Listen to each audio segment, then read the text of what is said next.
দুয়া কেমন কাশছে। দুয়াকে ডাক্তার বলেছে যে গ্যাস দেওয়ার জন্যে। আমি দুয়ার গ্যাসটা রেডি করছি। নেবুলাইজার দেবে দুয়া, এরপরে সারাকেও দিতে হবে। দুইজনেরই কফ বসে গেছে। ওষুধ খাওয়াচ্ছি কিন্তু ওষুধে কাজ হচ্ছে না। দুদিন পরে আবার ডাক্তার বলেছিল যেতে। আজকে আবার গিয়েছিলাম নিয়ে। ডাক্তার বলল অ্যান্টিবায়োটিক সিরাপে যখন কমছে না তাহলে গ্যাসটা দিয়ে দেখো। আগে আগে ফু করো, ফু করবে না। এবার দেখি বিসমিল্লাহ।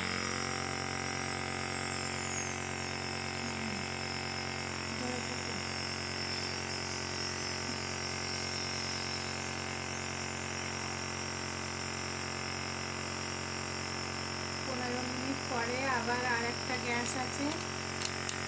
এই মেডিসিনটা দিয়ে নেবুলাইজার দিতে হবে। এটা 15 মিনিট আগে দুবার করে দিতে হবে। এখন একবার দিলাম, আবার সন্ধ্যে 7টা-8টার দিকে আর একবার দিলাম। শ্বাস নাও, জোরে জোরে শ্বাস নাও।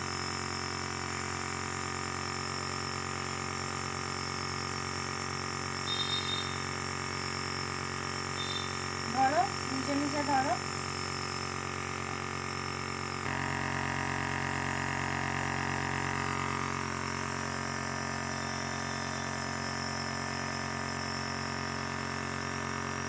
রেডি।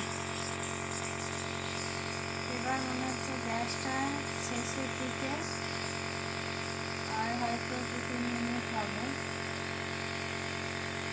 আর ঠান্ডা লাগাবে না, ঠিক আছে? ঠিক আছে।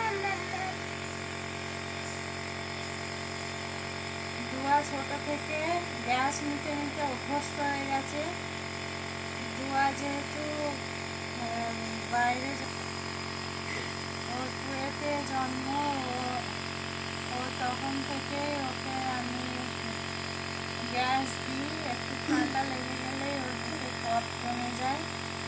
গ্যাস না দিলেও কফটা রিলিজ হতে চায় না অ্যান্টিবায়োটিকে। নেবুলাইজার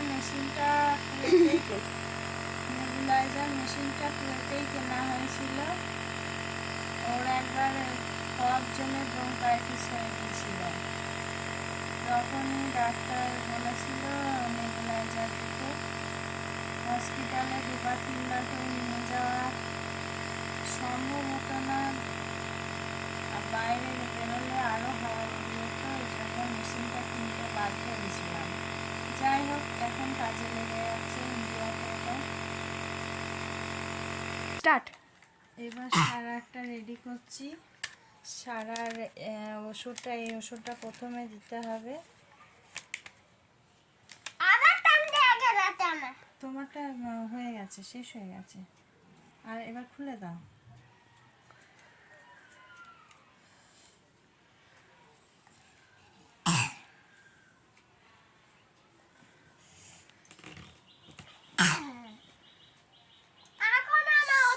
সারারও ভেতরে কম জমে গেছে। আচ্ছা তুমি বসো, তোমারটা 15 মিনিট পর আবার একটা দেবো, ঠিক আছে? তোমার এখন মা ডক্টর হয়ে গেছে।